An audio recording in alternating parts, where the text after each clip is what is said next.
waves of thunderous applause. Let me ask one favor, and that is we're going to be having a book signing out in the front hall at the end of this, and I'd like to ask everyone to stay in the room until Ambassador Ross has had the chance to leave and get in position at the table where books will be available for purchase, and he will be glad to sign. Dennis Ross, thank you so much for your extraordinary contribution. Thank you. Thank you. I appreciate it. Thank you.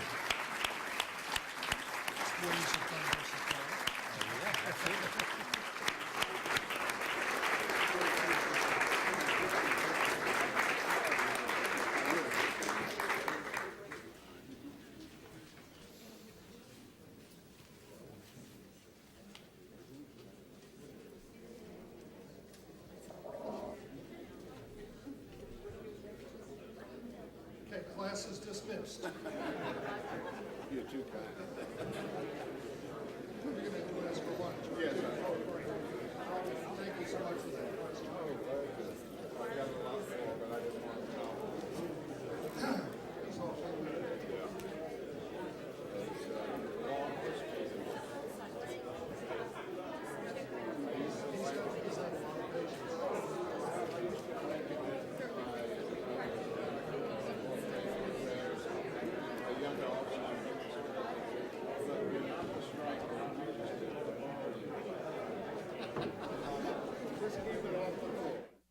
Four veteran TV reporters talk about covering the assassination of John F. Kennedy, as told in their book, When the News Went Live, Dallas, 1963.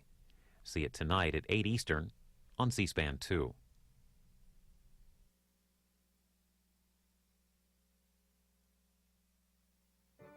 He's best known for co-authoring the controversial book, The Bell Curve, Intelligence and Class Structure in American Life. And live this Sunday at noon Eastern, it's your chance to talk to Charles Murray on Book TV's In Depth. Mr. Murray, the author of 8 books and a scholar at the American Enterprise Institute, has written about welfare reform in Losing Ground, American Social Policy, 1950 to 1980, on what it means to be a libertarian, and his latest, Human Accomplishment, the Pursuit of Excellence in the Arts and Sciences, 800 BC to 1950. Charles Murray, In Depth, live this Sunday at noon Eastern on Book TV on C-SPAN 2.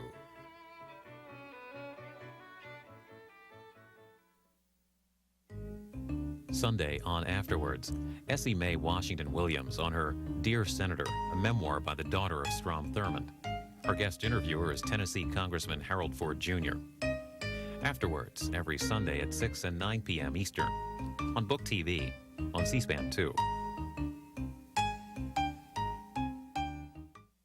Now Book TV on C-SPAN 2.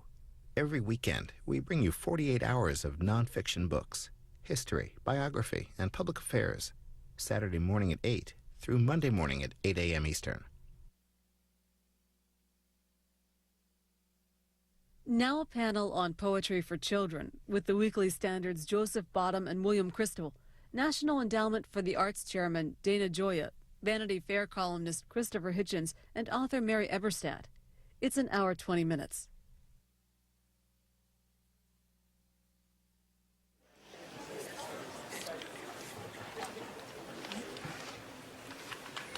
Welcome. How are you all? Great to see you. My name is Michael Novak. I'm the George Frederick Jewett Chair here at AEI, and I'm privileged to welcome you for, I don't know, the 8th or 9th or 10th of our little cultural series. These are not official events of AEI, but the President does allow us to use the rooms and put them on, and we finance it ourselves, so our sponsors needn't worry that we're not using their great contributions for non-public policy matters. But we are using them for matters more important than public policy. I'm really thrilled and honored that Jody Bottom agreed to put together this stellar panel for a reading of children's poetry so that we could invite the next generation and the next generation to be here with us and enjoy this evening. I'll turn it over to Jody for the introductions, and I think we're going to have a really, really good time. Jody, please. Thanks. Today's This program came about because writers will do anything, absolutely anything, to avoid keeping a promise. Last summer, I took an advance to write a new book on, thanks. I took an advance to write a new book on the state of Catholicism in America. So naturally, I had to find something else to do and some way of avoiding actually doing that. And the best thing I could come up with was to spend the next 3 or 4 months writing some children's poems. And when I mentioned to our friend Michael Novak that my new manuscript was children's poetry, he suggested that I put together a panel of people here in Washington to read their favorites and to natter a little bit about what children's poetry is and what it's for and what we should be looking for in it. Now, you have to understand the nation's capital is famous for many things, but comic children's poetry really isn't one of them. In fact, poetry at all isn't the first thing that comes to mind when you think of Washington, D.C., although the comic children part might. Anyway, there were no obvious choices here in town, so I asked the next 6 people to whom I happen to owe an email to join me today and read and talk a little bit about children's verse, and because God really does look out for idiots like me, we ended up with this unbelievable panel of people. My name is Joseph Bottom, and I'm the literary editor of the Weekly Standard and poetry editor of a magazine up in New York called First Things. Our friend Christopher Buckley, who was supposed to be here today, was unfortunately called away, but we still have Dana Gioia, who's the chairman of the National Endowment for the Arts and a celebrated poet and critic, whose latest volume is Disappearing Ink, right? Poetry at the end of the print culture. Our second, we have Christopher Hitchens, a widely published essayist, columnist for Vanity Fair, and the Atlantic Monthly, and everywhere else, and author most recently of Love, Poverty, and War, Journeys and Essays. Next we have Tim Kelleher, who's an actor, writer, and director in Los Angeles and New York, whose film credits include the role of Ted Sorensen in Roger Donaldson's movie 13 Days, and perhaps more to the point, the voice of Raphael in the Teenage Mutant Ninja Turtles. We have William Crystal, my boss, the editor of the Weekly Standard, and a well-known political commentator for national television, writer everywhere. And finally, Mary Eberstadt, who's a consulting editor to the magazine Policy Review and author of the phenomenal new book, Home Alone America, The Hidden Toll of Daycare, Behavioral Drugs, and Other Parent Substitutes. Now, I'm going to start us off with a poem from my new manuscript because, well, mostly because I set up this panel and it's mine, all mine. No, but also because one of the things that we can talk about a little when we natter here today is how much of children's poetry is not for children at all.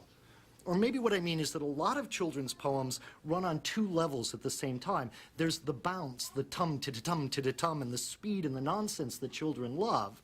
And at the same time, there's a joke in them for adults. Now, maybe this has to do, or this has to be so because you need to get parents actually to read those poems to the children. You should always remember the fact that publishers have never forgotten, a fact which publishers have never forgotten, which is it's the parents who buy the books, not the children. But there's also a deeper reason, maybe, for why so much children's poetry wants to have a second level that appeals to adults.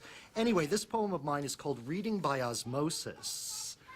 And it's for my many friends, both young and old, who know the names of many, many more authors and books than they've ever actually read. And it's called Reading by Osmosis, and it goes, well, Mark Twain, Hart Crane, and Ursula K. Le Guin. We've mastered their books with a difficult trick. We've read them outside in. Percy B. Shelley and Machiavelli and Norman Vincent Peale. We've never tried opening one of their books. We know them by their feel. Does reading seem boring? Does reading seem hard? Does reading seem too ferocious? Then pick up a book and just give it a twirl. You'll learn it by osmosis, because osmosis is the mostest, osmosis is the best, osmosis is the closest thing to reading without rest. Osmosis means absorbing, osmosis means so much. Osmosis means we're soaking up the books we barely touch. Harriet Beecher Stowe, and Henry David Thoreau, and Daniel Defoe, and Jacques Rousseau, and hundreds of others we know. We bobble, bounce, and throw them. We never even look. Osmosis means we know them without opening a book. You know, my sister osmoted The Mill on the Floss. a marvelous book, and gave us a gloss concerning a man named John Stuart Mill with terrible teeth that made him quite ill. Why, oh why, wouldn't he floss? My brother Osmo did The Lord of the Rings, a story of insects with thousands of wings. Or was that a book called Lord of the Flies? Oh, well, we're getting wise by learning the things that osmosis now brings. We'll juggle the books Little Women and Men, they're all about dwarves in a mountainy den, and throw in a copy of Watership Down, concerning a boat and some sailors who drown, and then we'll run to the bookstore again. But first, let's have a word from Dr. Derzena, who comes here today all the way from Vienna to teach us the meaning of difficult things. Ach, well, now we begin. Osmosis, this is meaning that when two things are leaning, the one into the other tries to sneak. The liquid on the right, through membranes overnight, will to the left most definitely leak. While coming here I sat, on dictionaries fat, and learned all this by writing on the book. But if you have neurosis, mein genius is hypnosis. You will mine eyes most deeply into look. Neurosis, hypnosis, psychosis, meiosis, lovely words in their way. Cirrhosis, necrosis, and also thrombosis, pleasing but harder to say. And atrocious prognosis of misdiagnosis for aches of precocious sclerosis. But words will find their apotheosis remains the great osmosis we boast. We boast osmosis is the most phenomenal way to read today while eating jam and toast. We shout, we plead, osmosis we will need for playing jacks and munching snacks and dancing while we read. So Rebecca West and Edgar Guest, we'll never be certain which one is the best. Christopher Smart and Jean-Paul Sartre, just think of the wonders they have to impart. Poets of genius like Julia Moore and William McGonagall call for a roar. William Shakespeare, Edward de Vere. The difference isn't entirely clear. Somerset Maugham and L. Frank Baum, Josiah Royce and James Joyce, John Bunyan and Damon Runyon, Graham Greene and Molly Keane, Tom Paine and Ed McBain, Ring Lardner and John Gardner, C.P. Snow and Arthur Rimbaud, and hundreds of others we know, because osmosis is the mostest. Osmosis is the best. Osmosis is the closest thing to reading without rest. Osmosis means absorbing. Osmosis means so much. Osmosis means we're soaking up the books we barely touch. We hold them to our noses. We brush them with our clothes. We're learning by osmosis when we tap them with our toes. We pile them on the table. We slide them on the floor. We stack them into stairways and we climb up for some more. We bobble, bounce, and throw them. We never even look. Osmosis means we know them without opening a book.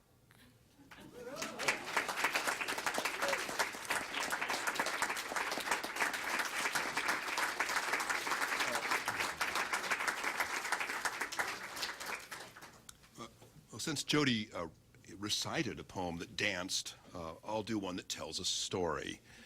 It seems to me that people that really love poetry almost always learn to love poetry as children. And there's something about the experience of actually hearing a poem before you can read a poem on a page, which I think is much closer to what the experience of poetry really is, which is about speech raised to a level that it's memorable and expressive. This is a poem that probably most of you don't know. It's by a very famous poet, A.E. Housman. And he wrote poems in letters that he sent to his nephew and his niece that were never included in his collected poems, but they're rather good. This one also has something I think that's very important for children's poetry, which is disruptive and slightly subversive energy. It's called Inhuman Henry, or Cruelty to Fabulous Animals. Oh, would you know why Henry sleeps, and why his mourning mother weeps, and why his weeping mother mourns? He was unkind to unicorns. No unicorn, with Henry's leave, could dance upon the lawn at eve, or gore the gardener's boy in spring, or do the very slightest thing. No unicorn could safely roar, or dash its nose against the door, nor sit in peace upon the mat to eat the dog or drink the cat.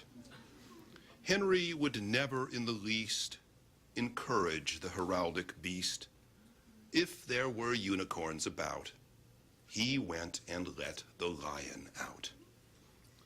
The lion leaping from its chain and glaring through its tangled mane would stand on end and bark and bound and bite what unicorns it found. And when the lion bit a lot, was Henry sorry? He was not. What did his jumps of joy betoken? Joy. He was a very bloody-minded boy. The unicorn is not a goose, and when it sees a lion loose, they grew increasingly aware that they had better not be there. And oh, the unicorn is fleet, and spurns the earth with all its feet. The lion had to snap and snatch at tips of tails it could not catch.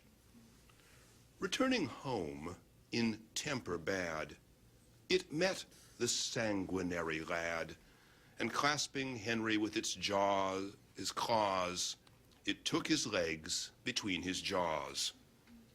Down, lion, down, said Henry, cease. My legs immediately release. His formidable feline pet made no reply, but only ate. The last words that were ever said by Henry's disappearing head in accents of indignant scorn were, I am not a unicorn. And now you know why Henry sleeps, and why his mother mourns and weeps, and why she also weeps and mourns. So now be kind to unicorns.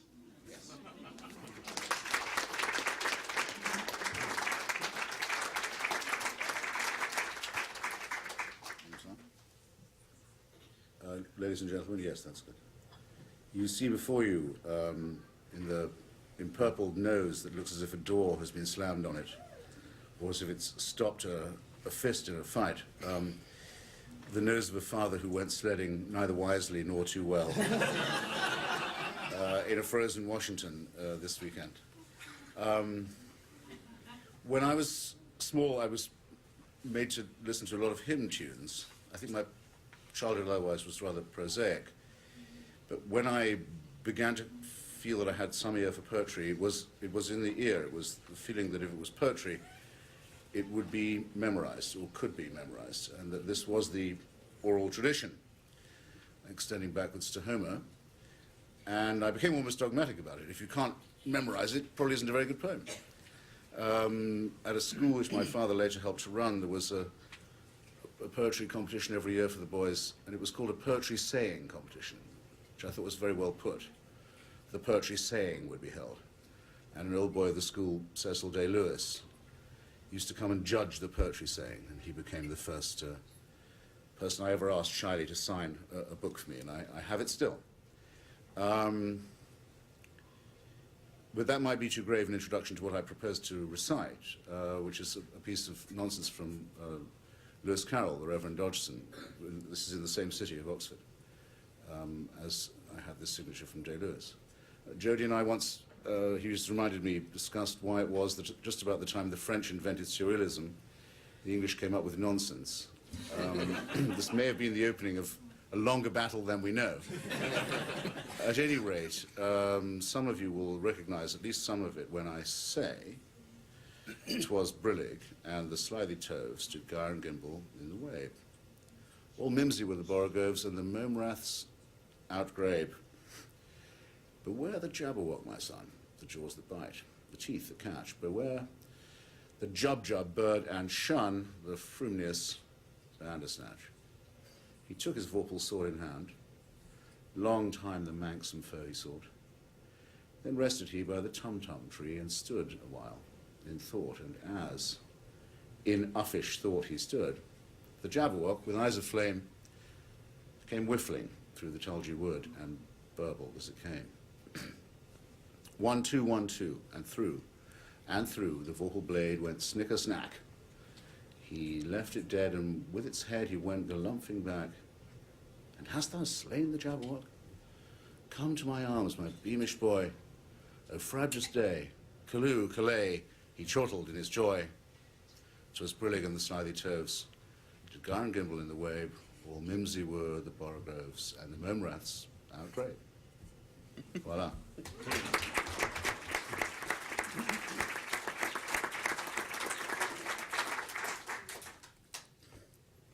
Hello. Before we go a step further, I have to look into the camera and tell my niece, Jennifer, the unicorn is okay. Don't worry about a thing. She has a great collection and affection for unicorns. I guess we're all here because poetry has come to mean a great deal to all of us in some fashion. I think I speak for everyone. Mr. Crystal? You can tell by his magazine. But contrary to Mr. Joya, I didn't like poetry very much when I was growing up.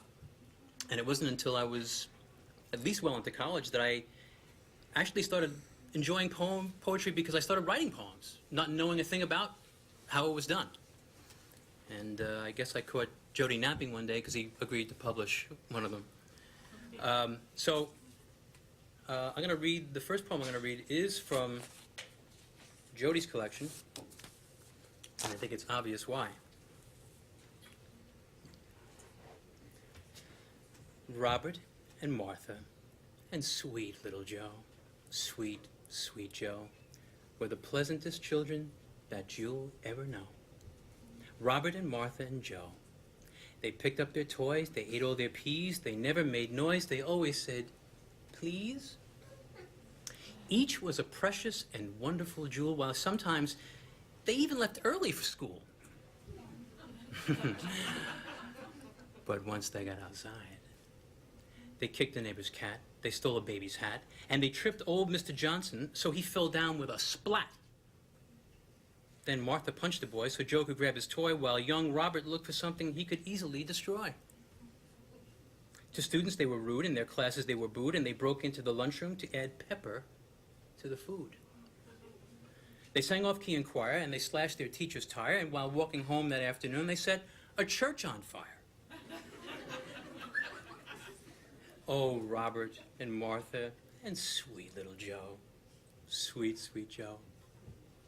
They were the awfulest children that you'll ever know. Robert and Martha and Joe. So, red sky at morning, parents, take warning. Red sky at night, parents, take fright. Keep children happy, clean, and I shout, never ever let them go out.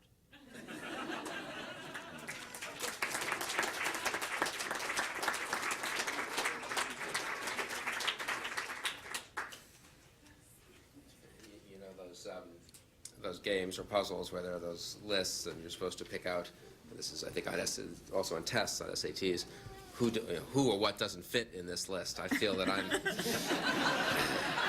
this is my role up here is to make everyone else look good, which I'm happy to do. That's right, Jody asked me to come. No, but it's an honor to be here with published poets, and memorizers of poetry, and appreciators, sophisticated appreciators of poetry, and then there's me. I actually, I know poetry, children's poetry is supposed to be read to children to amuse them or entertain them or educate them. I didn't read very much poetry to our kids, and when I did, it was mostly to get them to go to sleep. And therefore, I read to them up to the age of 5. So I thought I would begin. I want to say one more thing about the kids. I mean, it is actually a pleasure to be here and such distinguished people, but I must say I didn't realize I'd be sitting next to Tim, who, in addition to his other achievements, but most importantly, of course, is the voice of one of the Teenage Mutant Ninja Turtles, which is, I mean, I've sat next to many people at AAI panels, but this is by far the one I'm most impressed by, I want to say. And my kids would be, too, I'm sure. Anyway, I thought I would just begin with two very short picture books, which are familiar to most of you, which we actually did read to our kids, and which they retain snatches of, and I retain snatches of. The first is by Sandra Boynton, most famous for her excellent but not the hippopotamus. But I won't read you that. I'll read you the Going to Bed book, consistent with my theme here of putting people to sleep. We'll see if all the little kids nod off here in the next 2 minutes. It's a picture book, so I can't really make up for the excellent illustrations. But this is called the Going to Bed book. The sun has set not long ago. Now everybody goes below to take a bath in one big tub with soap all over. Scrub, scrub, scrub. They hang their towels on the wall and find pajamas, big and small. With some on top and some beneath, they brush and brush and brush their teeth. And when the moon is on the rise, they all go up to exercise. And down once more, but not so fast, they're on their way to bed at last. The day is done, they say goodnight, and somebody turns off the light. The moon is high, the sea is deep. They rock and rock and rock to sleep. It's the Going to Bed book. I should have probably explained before I began that these are animals on a ship, you know, on a kind of cruise ship, sort of like the one that the Weekly Standard is going on in 2 weeks. Maybe I'll bring this on the cruise. And the second is also short, very famous Goodnight Moon by Margaret Wise Brown. In the great green room, there was a telephone and a red balloon and a picture of the cow jumping over the moon. And there were 3 little bears sitting on chairs, and 2 little kittens, and a pair of mittens, and a little toy house, and a young mouse, and a comb, and a brush, and a bowl full of mush, and a quiet old lady who was whispering, hush. Good night, room. Good night, moon. Good night, cow jumping over the moon. Good night, light and the red balloon. Good night, bears. Good night, chairs. Good night, kittens, and good night, mittens. Good night, clocks, and good night, socks. Good night, little house, and good night, mouse. Good night, comb, and good night, brush. Good night, nobody. Good night, mush. And good night to the old lady, whispering hush. Good night, stars. Good night, air. Good night, noises everywhere.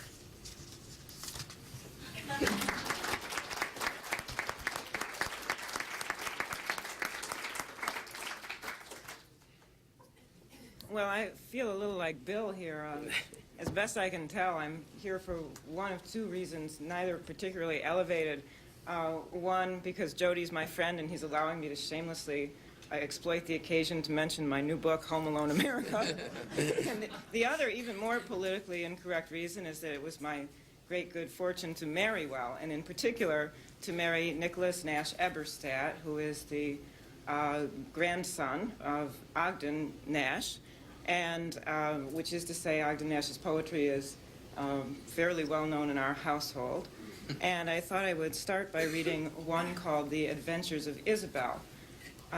Ogden Nash had 2 daughters, Linnell and Isabel. Isabel is Nick's mother, and there is also an Isabel sitting in the back who is our Isabel, and I would like to read this for her. Isabel met an enormous bear. Isabel didn't care. The bear was hungry. The bear was ravenous. The bear's big mouth was cruel and cavernous. The bear said, Isabel, glad to meet you. How do, Isabel? Now I'll eat you. Isabel didn't worry. Isabel didn't scream or scurry. She washed her hands and she straightened her hair up, and Isabel quietly ate the bear up. Once in a night as black as pitch, Isabel met a wicked old witch. The witch's face was cross and wrinkled. The witch's gums with teeth were sprinkled. Ho, ho, Isabel, the old witch crowed. I'll turn you into an ugly toad. Isabel didn't worry. Isabel didn't scream or scurry. She showed no rage and she showed no rancor, but she turned the witch into milk and drank her. Isabel met a hideous giant. Isabel continued self-reliant. The giant was hairy. The giant was horrid. He had one eye in the middle of his forehead. Good morning, Isabel, the giant said. I'll grind your bones to make my bread. Isabel didn't worry. Isabel didn't scream or scurry. She nibbled the zwieback that she always fed off, and when it was gone, she cut the giant's head off. Isabel met a troublesome doctor. He punched and he poked till he really shocked her. The doctor's talk was of coughs and chills, and the doctor's satchel bulged with pills. The doctor said unto Isabel, swallow this, it'll make you well. Isabel didn't worry. Isabel didn't scream or scurry. She took those pills from the pill concoctor, and Isabel calmly cured the doctor.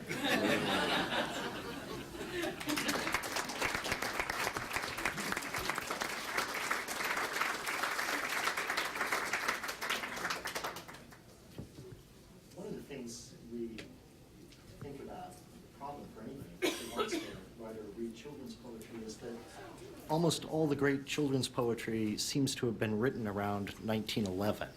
And how we write more is a question. The Edwardians seem to find a vein of children's poetry that's been very hard to get out of. Now, there are more modern poets that I like a great deal, X.J. Kennedy and David McCord, who was a favorite of Robert Frost's, and Jack Prelutsky is another one I like. Shel Silverstein, I know, has a big audience. I've never been a big fan of his, but some of our other readers today are going to convince me that I'm wrong when they read some of it. But I want to go back to one of those earlier poems, one of those Edwardian poems, and ask ourselves sort of, why is it that they could do stuff that we can't? This is a poem by a man otherwise unknown named A.A. Milne. Maybe you have heard of him. And he wrote a number of poems. He just struck out on a vein and wrote a number of poems which also had a joke in them for adults, although even at that time, it would be difficult for many adults to get the trick of this one, which the joke of it for adults being that the lines are in the perfect hexameter of Ovid. As I say, there's a level of adult joke that even the Edwardians didn't get, and we probably don't either, and yet somehow those Latin long and short rhythms translated into English accents come out in only one of two ways, like comic verse or like children's verse. And this one is called Disobedience. Notice, by the way, Dana talked about a kind of subversive energy in children's poetry. Notice the subversion here. It's the mother who's disobeying the child in this poem rather than the other way around. And it goes quite famously, it opens, James, James, Morrison, Morrison, Weatherby, George Dupree. That, by the way, is a perfect hexameter. For those of you with Latin, for the rest of us, it just bounces right along. Took great care of his mother, though he was only 3. James said to his mother, Mother, he said he, you must never go down to the end of the town if you don't go down with me. James, Morrison's mother put on a golden gown. James, Morrison's mother drove to the end of the town. James, Morrison's mother said to herself, said she, I can get right down to the end of the town and be back in time for tea. King John put up a notice, lost or stolen or strayed. James, Morrison's mother seems to have been mislaid. Last seen, wandering vaguely, quite of her own accord, she tried to get down to the end of the town. 40 shillings reward. James Morrison, commonly known as Jim, told his other relations not to go blaming him. James said to his mother, Mother, he said he, you must never go down to the end of the town without consulting me. James Morrison's mother hasn't been heard of since. King John said he was sorry, so did the Queen and Prince. King John, somebody told me, said to a man he knew, if people go down to the end of the town, well, what can anyone do? Now, very softly, J.M.M.W.G. Dupuy took great care of his, though he was only 3. J. said to his, he said he, you must never go down to the end of the town if you don't go down with me.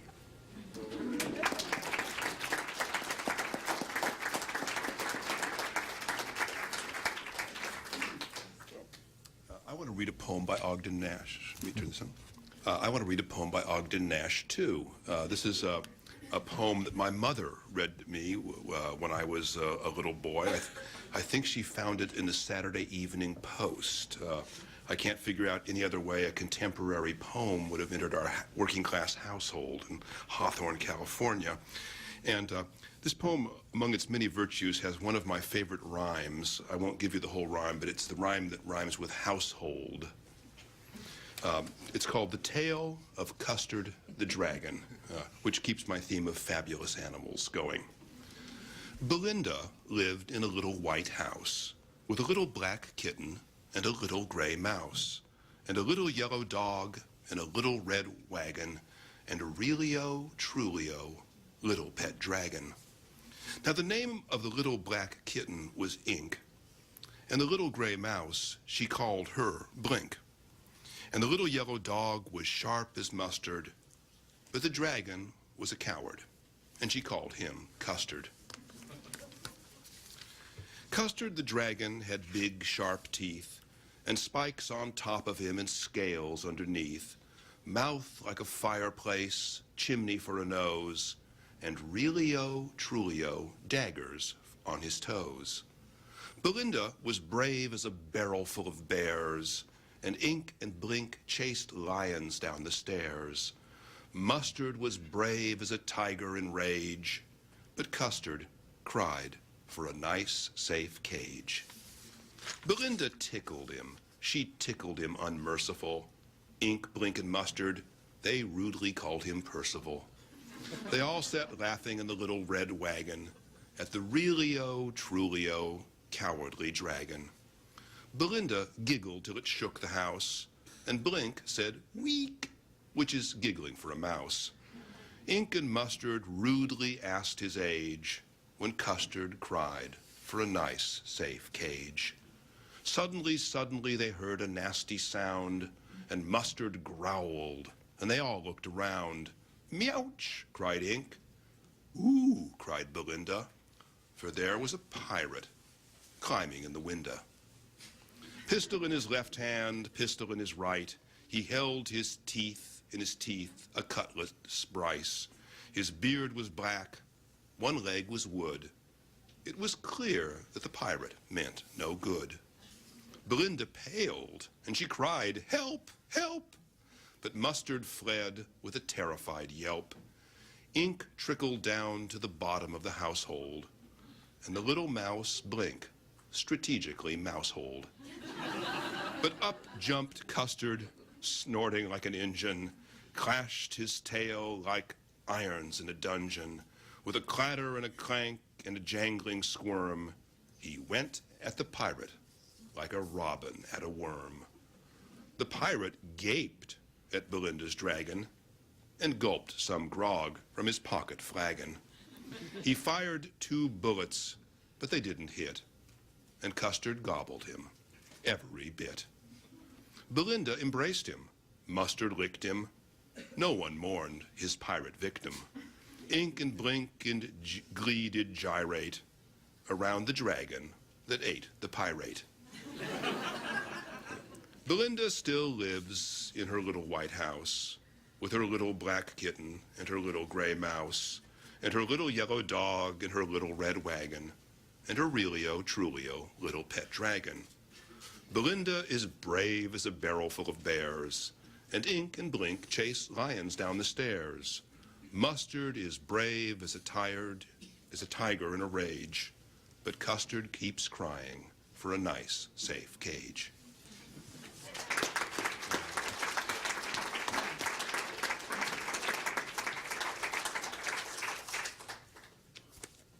Well, I'd hoped to be the one who would introduce the pitiless note to this session, ladies and gentlemen. Now that I've heard Bill Crystal reading, I know what it would be like to hear Leo Strauss reading My Pet Goat. So it's probably too late for me to trash A.A. Milne in the unsentimental way I planned. I was brought up on Milne, one had to be. The House at Pooh Corner, to be succeeded by When We Were Very Young, and Now We Are 6. Of which I must say Jodie selected by far the best. But I remember the sense of liberation that came upon me when I read a parody that ended, "Hush, hush, nobody cares, Christopher Robin has fallen downstairs." And so it was when I was quite small myself that I seized upon Hilaire Belloc and his cautionary tales, and on whoever it was who wrote ruthless rhymes for Heartless Homes. I can do some of Belloc from memory, but I'm not going to try and do the main one. But for example, he wrote about Lord Finchley. Lord Finchley tried to mend the electric light himself. It struck him dead and serve him right. It is the business of the wealthy man to give employment to the artisan. That's Belloc in a gem-like form. And in the opening of one of his books for children, he says, speaking to them, and illustrating it beautifully with the cartoon of a fat old gent bending down to address the child, your little hands were made to take the better things and leave the worse ones. They also may be used to shake the massive paws of elder persons. But I now have to put on my glasses and actually read from Lord Lundy. It's a cautionary verse. Lord Lundy, the superscription says, who was too freely moved to tears and thereby ruined his political career. Lord Lundy, from his earliest years, was far too freely moved to tears. For instance, if his mother said, "Lundy, it's time to go to bed," he bellowed like a little Turk. Or if his father, Lord Dunkirk, said "Hi" in a commanding tone, "Hi, Lundy, leave the cat alone," Lord Lundy, letting go its tail, would raise so terrible a wail as moved his grandpapa the Duke to utter the severe rebuke, "When I, sir, was a little boy, an animal was not a toy." His father's eldest sister, who was married to a parvenu, confided to her husband, "Drat, the miserable peevish brat. Why don't they drown the little beast?" Suggestions which, to say the least, are not what we expect to hear from daughters of an English peer. His grandmamma, his mother's mother, who had some dignity or other, the garter or no matter what, I can't remember all the lot, said, "Oh, that I were brisk and spry, to give him that for which to cry." An empty wish, alas, for she was blind and nearly 93. This verse I can do. The dear old butler thought, but there, I really neither know nor care for what the dear old butler thought, in my opinion. Butlers ought to know their place and not to play the old retainer. Night and day, I'm getting tired and so are you. We'll cut the poem into two. Second canto. It happened to Lord Lundy then, as happens to so many men towards the age of 26, they shoved him into politics, in which profession he commanded the income that his rank demanded, in turn as secretary for India, the colonies, and war. But very soon his friends began to doubt if he were quite the man. Thus, if a member rose to say, as members do from day to day, arising out of that reply, Lord Lundy would begin to cry. A hint at harmless little jobs would shake him with convulsive sobs. While as for revelations, these would simply bring him to his knees and leave him whimpering like a child. It drove his colleagues raving wild. They let him sink from post to post, from 1,500 at the most to 8, and barely 6, and then to be curator of Big Ben. And finally there came a threat to oust him from the cabinet. The Duke, his aged grandsire, bore the shame till he could bear no more. He rallied his declining powers, summoned the youth to Brackley Towers, and bitterly addressed him thus: "Sir, you have disappointed us. We had intended you to be the next Prime Minister but 3. The stocks were sold, the press was squared, the middle class was quite prepared, but as it is, my patience fails. Go out and govern New South Wales." The aged grandsire groaned and died, and heavens how Lord Lundy cried.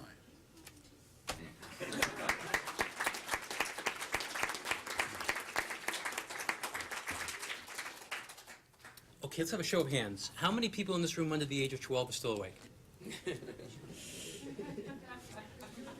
Ooh, okay. I'm gonna need. Their 12th year. Put them to sleep.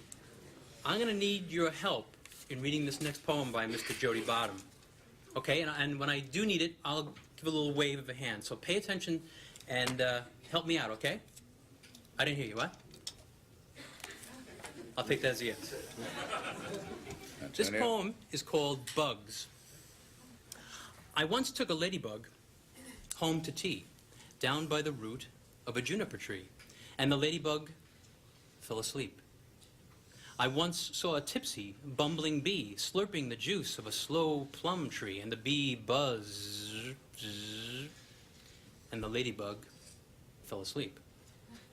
A stink bug, ew, crawled past my knee up at the top of a sycamore tree, and the stink bug squinched, squint, squint, and the bee buzzed, zirp, zirp, and the ladybug fell asleep. A fine fettle cricket sang happy and free under the bloom of an apricot tree, and the cricket croaked, cricket, cricket. And the stink bug squinched, squint, squint, and the bee buzzed, zirp, zirp, and the ladybug fell asleep. You're supposed to help him out here. What did the lady Not yet, I'll wave.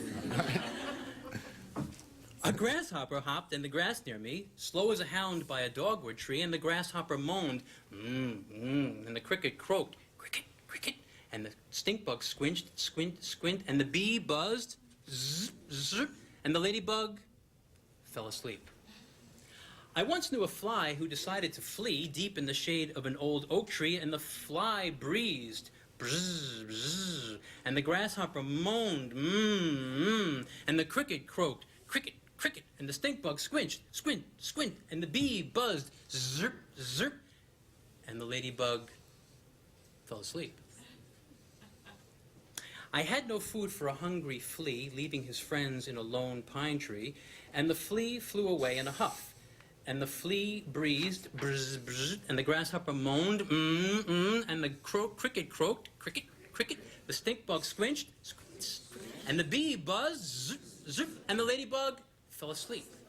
A centipede marched up, hop, 2, 3, crunching the shells from a chestnut tree, and the centipede drummed, titty-tum, and the flea flew away in a huff, and the fly breezed, bzz, bzz, and the grasshopper moaned, and the cricket croaked, cricket, cricket, the stink bug squinched, squinch, squinch, and the bee buzzed, and the ladybug fell asleep. A dragonfly promised he'd fly to sea high in the fronds of a tall palm tree, and the dragonfly whirled, and the centipede drummed, titty-tum, and the flea flew away in a huff, and the flea breezed, bzz, bzz, and the grasshopper moaned, and the cricket croaked, and the stink bug squinched, and the bee buzzed, and the ladybug fell to a deep, deep, down in a heap, no peep, sleep.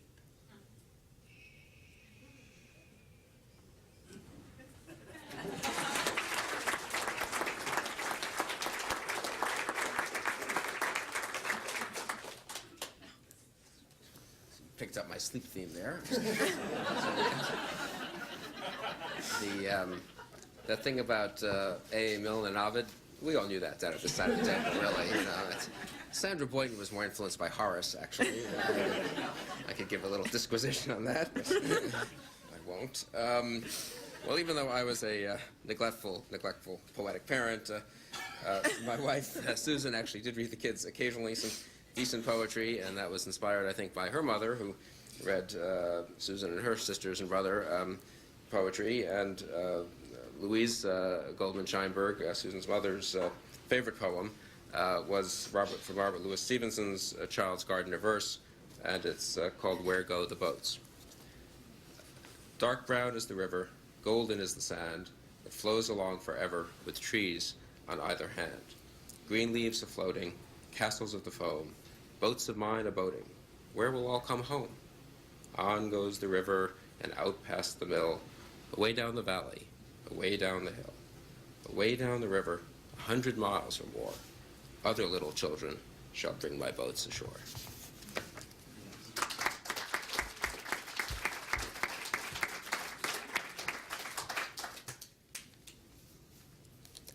I have here another Ogden Nash poem, which is really being read for the men on the panel who have children and may ever have been tempted to write about them, because this is the definitive word about that. It's called My Daddy. I have a funny daddy who goes in and out with me, and everything that baby does, my daddy's sure to see. And everything that baby says, my daddy's sure to tell. You must have read my daddy's verse. I hope he fries in hell.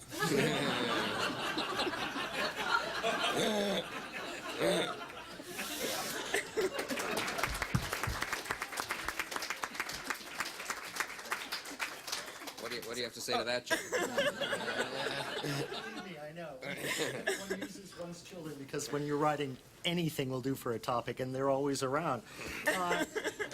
These are actually try a couple more here. These are a couple of my poems that, my new collection that, my new manuscript that use those same Latin rhythms that I was talking about with Mill to try and create children's verse. It's a cruel thing to do, I know, but I thought I'd give it a try. This first one is called My Family and Me, and it goes, my dad is a werewolf. Dogs bark and snarl at him in Hyde Park. His beard sprouts, his eyes spark. A full moon drives him mad. But Mom is a goblin, no toys escape the pitchfork she employs. Her pointy ears hate all noise, I must be very calm. My sister's a zombie. She seems to cause a lot of loud screams. Our neighbors all have bad dreams and wish that they had missed her. My brother now, well, who knows just what he is, but hair grows between his toes and past his nose, his eyeballs watch each other. And me, I'll never be mistook for one of them, 'cause I snook a peek in the mirror and I look as right can be. No one is as right as me.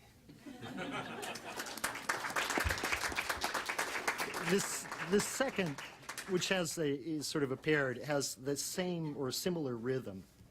That's why I mentioned it. It's called Honey and Jam. What's your name? Carolyn, can you read, Carolyn? How old are you? 8. Come here, come help me. Okay? Okay, I'm gonna point to something. When I point to it, you read it. Okay, you ready? This is called Honey and Jam. Jane and Sue, Jill too, went to the store for honey. Jane complained, voice pained, Sue had just lost their money. Sadly, Jill, quite ill, said that it wasn't funny. This honeyless, moneyless mess, this moment of deepest distress, this day when tears and nameless fears seem to be finding... What? But what? But wait. Wait. On the ground, Sue found there was the missing money. With her cries, dark skies suddenly changed to sunny. Twirling curls, those girls ran in to buy their honey. This moneyful, honeyful time. This moment of laughter and rhyme. This day when glee for heroines 3 seems to be breaking. Oh no. Oh no. Through their hands, like sands, trickled the jar of honey. Down it crashed, glass smashed, wasting their hopes and money. There it lay, sad day, gooey and wrecked and runny. This honey gone, money gone plight, this moment of horrible blight, this time when doom and poisonous gloom seemed to be spreading. But stop. Jill explained, voice strained, something that seemed quite funny. Jam on bread, well spread, tastes even better than honey. Jam they had, so glad, making the world turn sunny. This morning begun with a boast, this day much better than most. When Jane and Sue and Jill too buttered and jammed They're toast.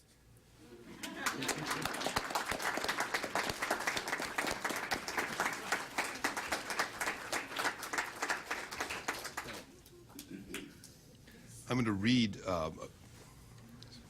read a couple of very short poems by X.J. Kennedy, who's written 3 books about bad children who come to bad ends. The first is called Brats. The sequel was called More Brats, and the ultimate volume in this trilogy was called Drat Those Brats. I think they're very Barakian in their tone, although a little shorter.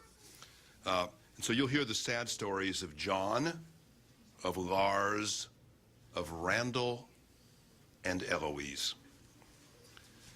John, while swimming in the ocean, rubbed sharks back with suntan lotion. Now the sharks have skin of bronze in their bellies, namely John's.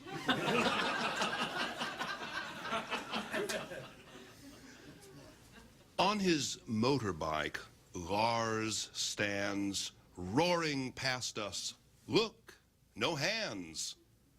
Soon, with vacant handlebars, back the bike roars. Look, no Lars.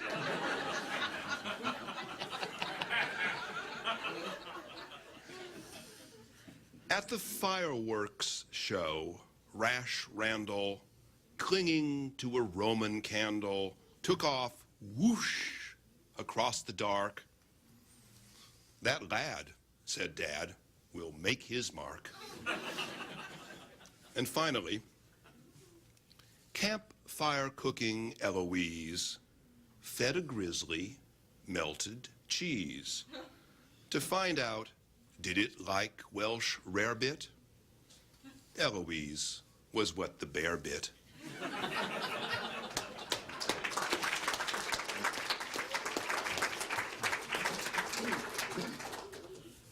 Impressive in a way, perhaps, that it only takes, what, 2.5 cycles of 6 adult readers before the theme becomes children, torture, murder, and cruelty. I don't know how many of you shared my love for the fables of Aesop when you were small. I liked them a lot, especially Androcles and the Lion. And I like the update, the one that, well, not the update, actually the parallel ones across the Muslim world now, the stories of Nasruddin Hoxha, the Aesop of Turkey and Greece and Iran. But there's an American-English version of the story of the Fox and the Raven. You remember the Fox and the Raven? The dumb raven that has the cheese and the fox that cheats the bird? Okay, which I think I can still summon from memory. If this fails, I'll be down to limericks pretty soon. I warn C-SPAN now. But keep Aesop in mind, and here it is. A raven sat upon a tree, and not a word he spoke for. His beak contained a piece of brie, or maybe it was Roquefort. We'll make it any kind you please. At all events, it was a cheese. Beneath the tree's umbrageous limb, a hungry fox sat, smiling. He saw the raven watching him, spoke in tones beguiling. J'admire, quoth he, ton beau plumage. The which was simply persiflage. 2 things there are, no doubt you know, to which a fox is used. A rooster that is bound to crow, a crow that's bound to roost, and whichsoever he espies, he tells the most unblushing lies. Sweet fowl, he said, I understand you're more than merely natty.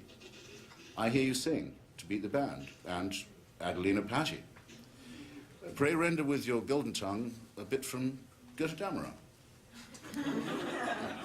This subtle speech was aimed to please the bird, and it succeeded. He thought no crow in all the trees could sing as well as he did. In flattery, completely doused, he gave the jewel song from Faust. But gravitation's law, of course, as Isaac Newton showed it, exerted on the cheese its force, and elsewhere soon bestowed it. In fact, there is no need to tell what happened when to earth it fell. I blush to add that when the bird took in the situation, he uttered one emphatic word, unfit for publication.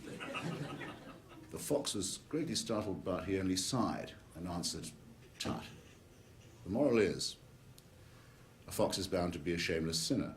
And also, when the cheese comes round, you know it's after dinner. But what is only known to few, the fox is after dinner too.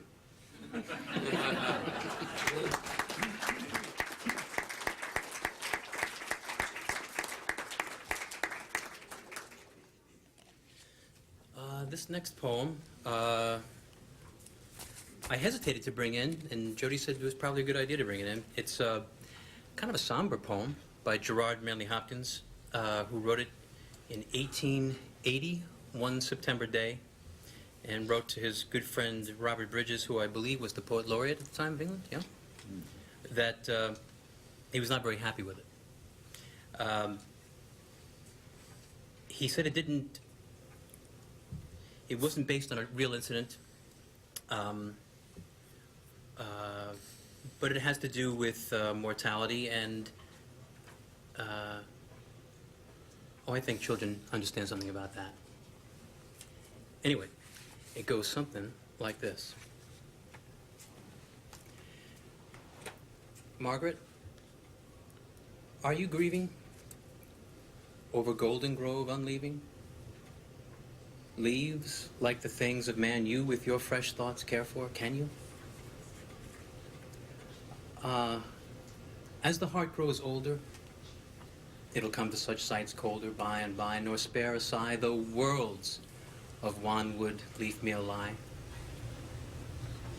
And yet you will weep and know why. Now, No matter, child, the name, sorrow's springs are the same.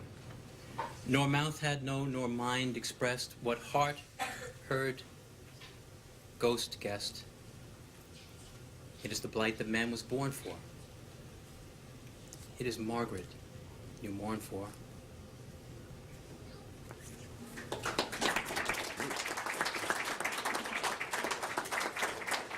Stonyhurst.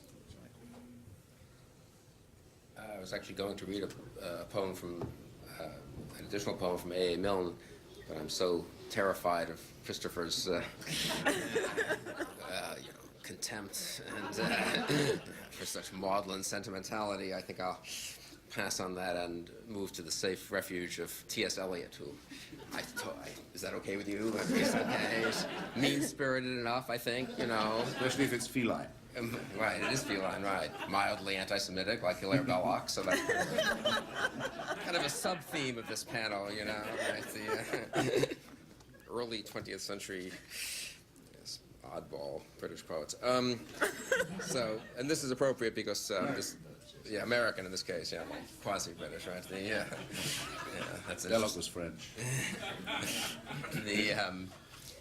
This is appropriate, I think, because it's Macavity, the Mystery Cat, by T.S. Eliot, and we had a cat, have a cat, and had the cat through most of our kids growing up. We now have a dog, I should hasten to add as well, out of equal treatment for the dog. But he only came to replace one of the kids when she went to college, whereas the cat actually was there with the kids. And we like mysteries, so it's an appropriate poem. Macavity, the Mystery Cat. Macavity's a mystery cat. He's called the Hidden Paw, for he's the master criminal who can defy the law. He's the bafflement of Scotland Yard, the flying squad's despair. For when they reach the scene of the crime, Macavity's not there. Macavity, there's no one like Macavity. He's broken every human law. He breaks the law of gravity. His powers of levitation would make a faker stare. And when you reach the scene of crime, Macavity's not there.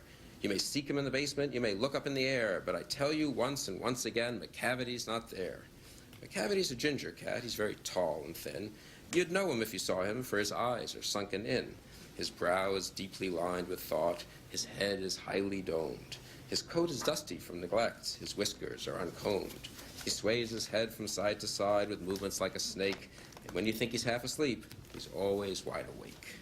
Macavity, there's no one like Macavity, for he's a fiend in feline shape, a monster of depravity.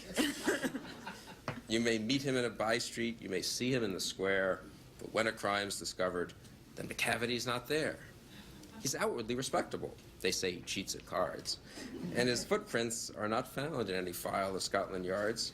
And when the larder's looted, or the jewel case is rifled, or when the milk is missing, or another peak's been stifled, or the greenhouse glass is broken, and the trellis past repair, there's the wonder of the thing.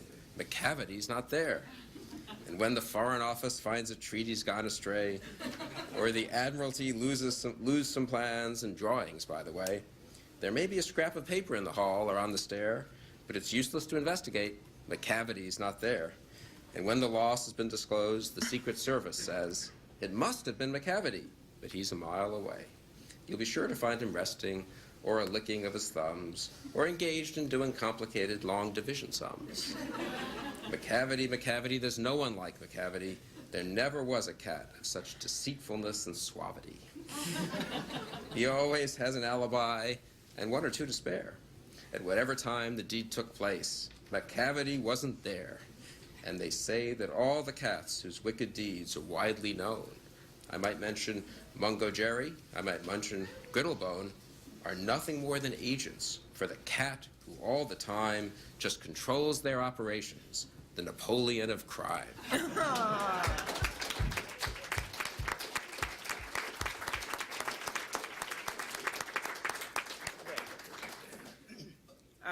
Jody and Dana's vivid, gruesome offerings suggest one answer to what it is children want out of poetry, and it is an answer summarized perfectly by this last poem I'll read by Ogden Nash, which happens to be Chris DeMuth's favorite. So Chris, this one's for you. Don't Cry, Darling, It's Blood All Right is the title. Whenever poets want to give you the idea that something is particularly meek and mild, they compare it to a child, thereby proving that though poets with poetry may be rife, they don't know the facts of life. If of compassion you desire either a tittle or a jot, don't try and get it from a tot. Hard-boiled, sophisticated adults like me and you may enjoy ourselves thoroughly with Little Women and Winnie the Pooh, but innocent infants these titles from their reading course eliminate as soon as they discover that it was honey and nuts and mashed potatoes instead of human flesh that Winnie the Pooh and Little Women ate. Innocent infants have no use for fables about rabbits or donkeys or tortoises or porpoises. What they want is something with plenty of well-mutilated corpuses. Not on legends of how the rose came to be a rose instead of a petunia is their fancy fed, but on the inside story of how somebody's bones got ground up to make somebody else's bread. They'll go to sleep listening to the story of the little beggar maid who got to be queen by being kind to the bees and the birds, but they're all eyes and ears the minute they suspect a wolf or a giant is going to tear some poor woodcutter into quarters or thirds. It really doesn't take much to fill their cup. All they want for is somebody to be eaten up. Therefore, I say unto you, all you poets who are so crazy about meek and mild little children and their angelic air, if you are sincere and really want to please them, why, just go out and get yourselves devoured by a bear.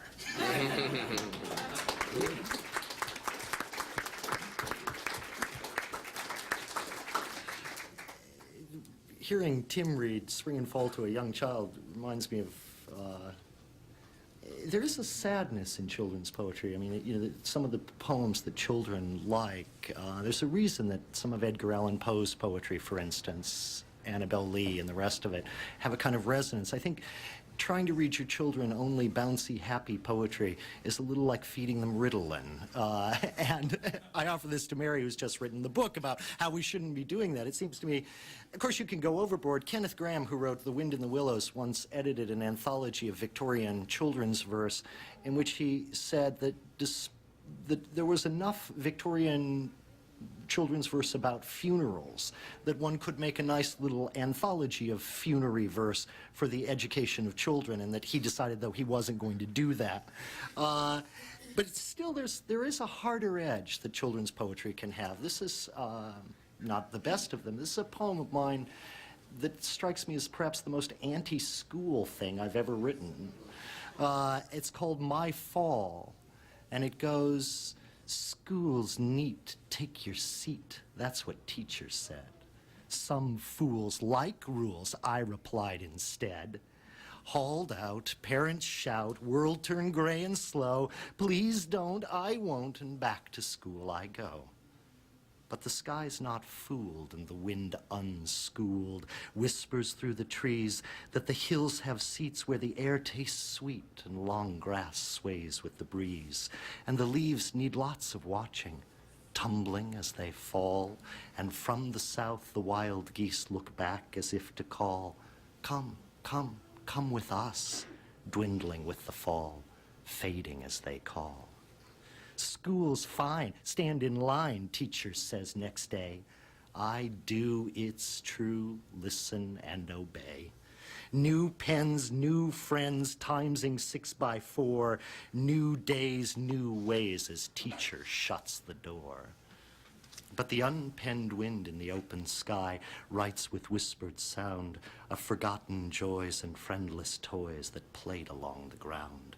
And the trees are always waiting as light begins to fall, and high above the bright leaves the wild geese still call, come, come, come with us, dwindling with the fall, fading as they call.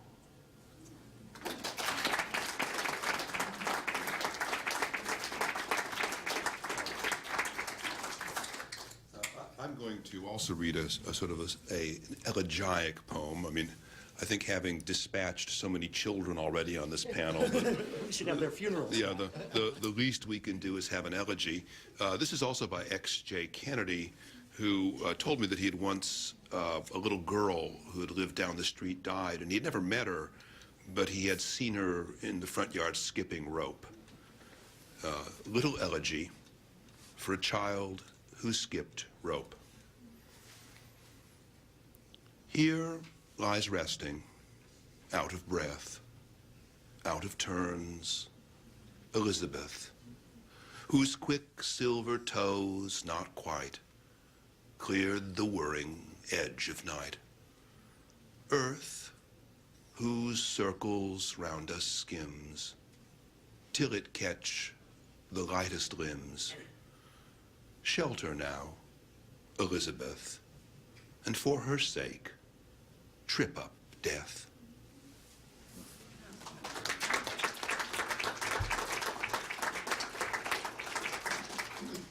There comes a time, I think especially if you're male and if you're English, where they'll give you poetry in a sense to build character. It'll be about history and it'll be about heroism and about fortitude. George Orwell makes the observation that some of this poetry is very good, bad poetry, and some of it's very bad, good poetry. The test of how to separate the two is whether or not it has the faculty of recurring to the mind at crucial moments. Henry Newbolt would be an example with Drake's drum. Drake is in his hammock and 1,000 miles away. Captain, art thou sleeping there below? Slung between the round shot in Nombre Dios Bay, but dreaming all the time of Plymouth Hoe. Or the sand of the desert is sodden red. This is his Vitae Lampada. Red with the blood of a square that broke. The Gatling's jammed, the colonel's dead. The regiment choked and blinded with smoke. The river of death has burst its banks, and England's far, and honour and name. But the voice of a schoolboy rallies the ranks. Play up, and play the game. You either find that pathetic or stirring, perhaps according to taste and the times. But there's one poem that absolutely exemplifies this ethos, and which for some reason never dies, I think for many good reasons, is reborn in all generations, and it's Kipling's If, which I'll close on, if I may.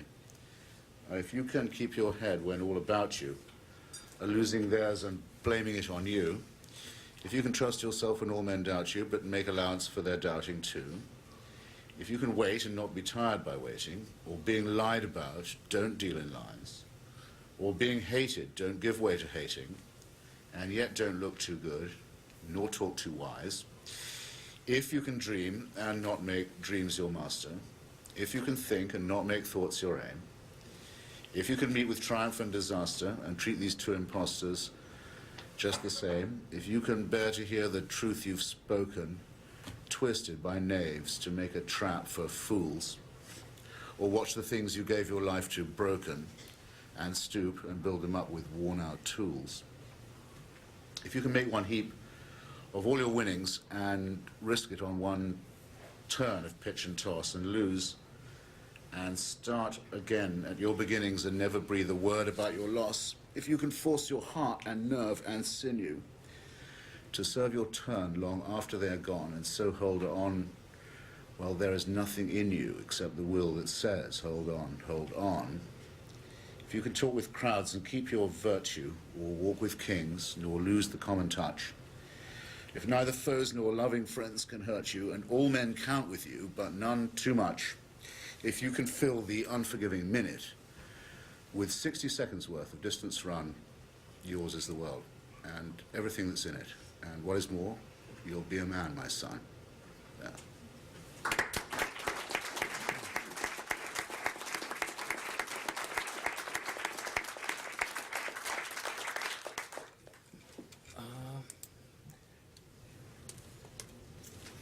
Now, poetry is obviously not just something that adults do to read to children, but children sometimes can do to read to each other or back to adults. How many people in this room have heard of Maddie Stepanek? Anybody? Any of the kids? Maddie was from just outside the district in Maryland, and had a unique way of celebrating the beauty, the joy, the enchantment he found in his life, even though he struggled with a very difficult disease. And Matty passed from us into that great mystery toward which he had such profound hope this past year, I believe, and he was 11 years old. So I'd like to read a couple of poems that he wrote, if I may. Shh. I smell something. It smells like a noise. Like a turtle noise. Yes, that's what it is. It's a turtle noise. And it's wonderful because, well, turtles live inside of seashells. Would you like to live in a seashell? They would smell like a turtle noise, but I think it'd be wonderful.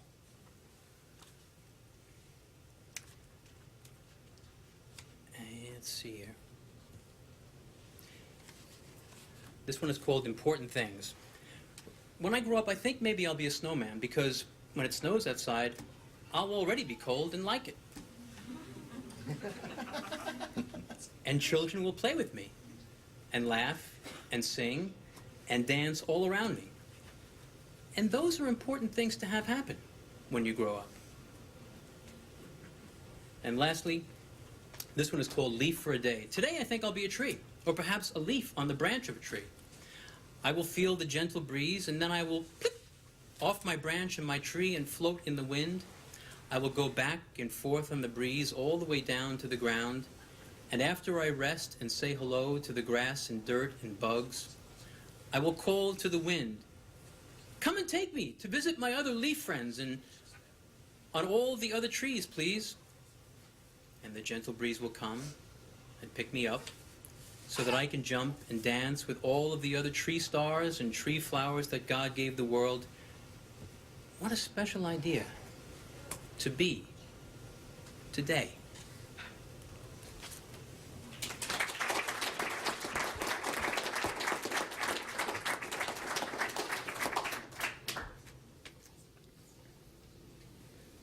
I thought I might close, actually, like Christopher, with a sort of edifying young boy's poem. I think this was my favorite poem, perhaps when I was in junior high school or sometime like that.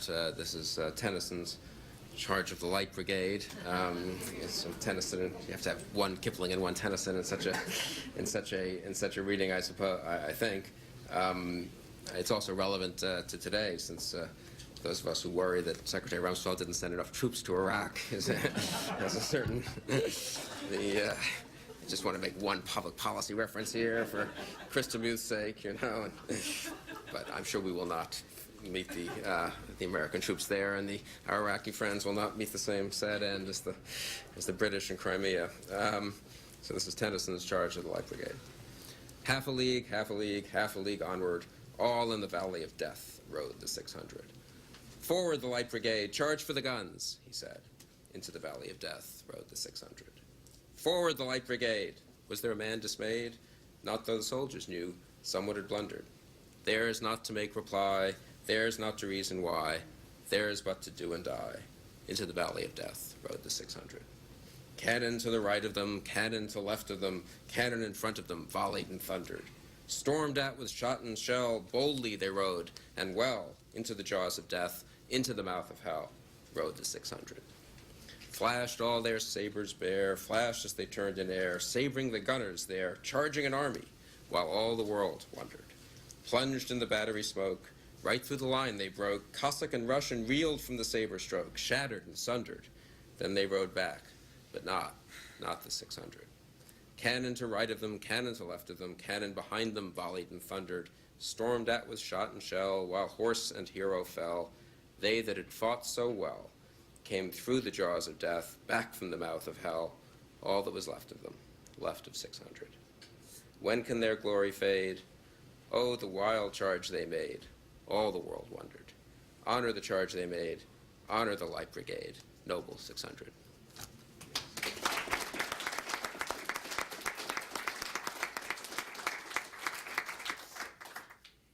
Well, now that even Bill Crystal has deserted me as an ally, I finally ascertained my real purpose on the panel, which is to relentlessly anchor the lowbrow wing of this group.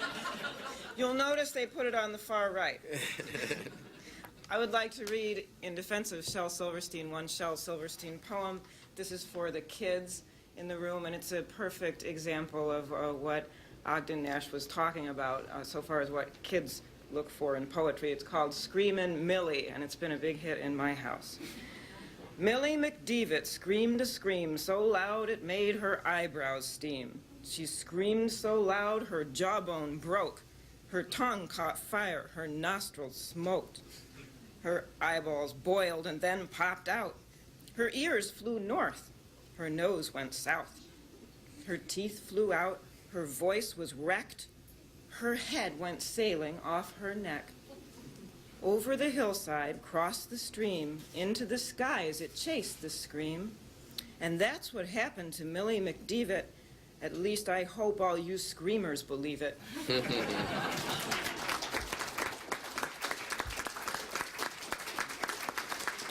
Well, what do you want here to close? Do you want something bouncy or do you want something sad? Bouncy? Okay. There's a poet that I like a lot named David McCord, who never managed to write successful adult verse, really. But as children's verse, there's something about, you can see this in the children's verse that Kipling writes, that others of the poets that we've read, including Mill. There's some kind of metrical genius in certain children's writers that doesn't translate well into adult poetry and yet just has perfect bounces. These are a couple little poems from David McCord. This one's called Isabel Jones and Curabell Lee. Isabel Jones and Curabell Lee lived on butter and bread and tea, and as to this they would both agree. Isabel, Curabell, Jones, and Lee.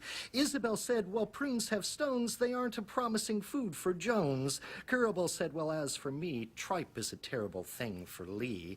There's not a dish or fowl or fish for which we wish, said I and C, and that is why until we die we'll eat no pie, nor beg nor buy, but butter and bread and a trace of tea. Signed Isabel, Curabell, Jones, and Lee. He also has these short little chants for children that strike me as perfect, although I had trouble selling them to some of the children to whom I read them. But I'll try it on this. This one's called The Pickety Fence, and he's trying to make the poem itself sound like the noise you would make if you ran a stick down a picket fence.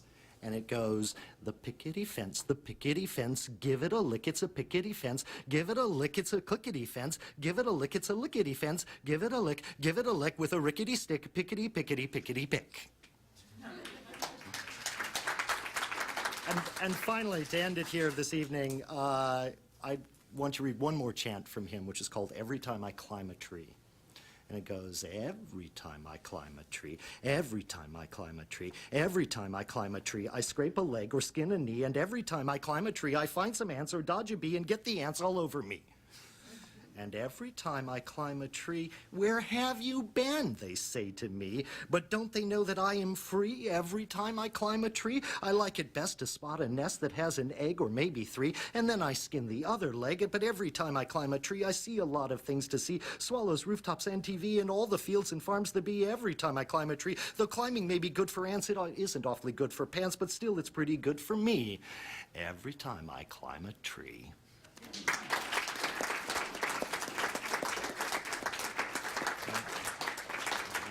We want to thank you all for coming and thank all of our readers here. Dana Gioia, Christopher Hitchens, Tim Kelleher, Bill Crystal, and Mary Eberstadt. Thank you all for coming, and Michael Novak, thank you for having us.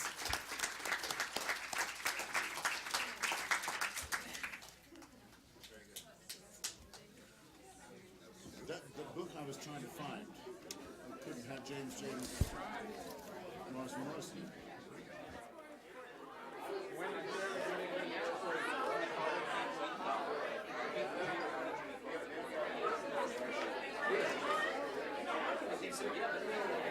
Stop. This is Jameer. Hi. How are you? Guys, son? What do you think? It's great. When does it come out?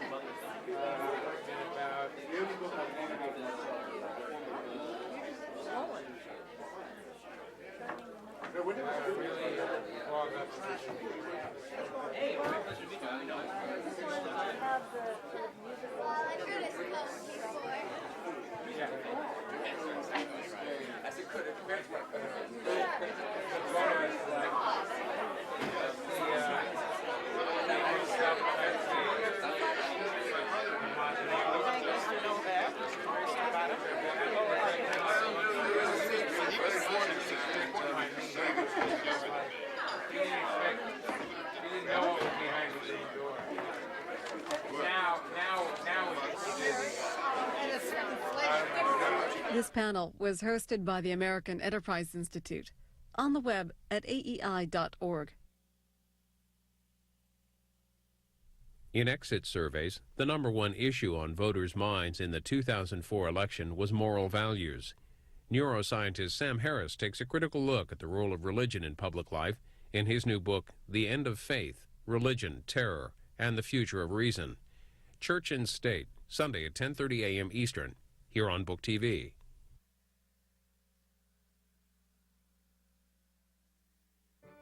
He's best known for co-authoring the controversial book, The Bell Curve, Intelligence and Class Structure in American Life. And live this Sunday at noon Eastern, it's your chance to talk to Charles Murray on Book TV's In Depth. Mr. Murray, the author of 8 books and a scholar at the American Enterprise Institute, has written about welfare reform in Losing Ground, American Social Policy 1950 to 1980, on what it means to be a libertarian, and his latest, Human Accomplishment, The Pursuit of Excellence in the Arts and Sciences, 800 BC to 1950. Charles Murray, In Depth, live this Sunday at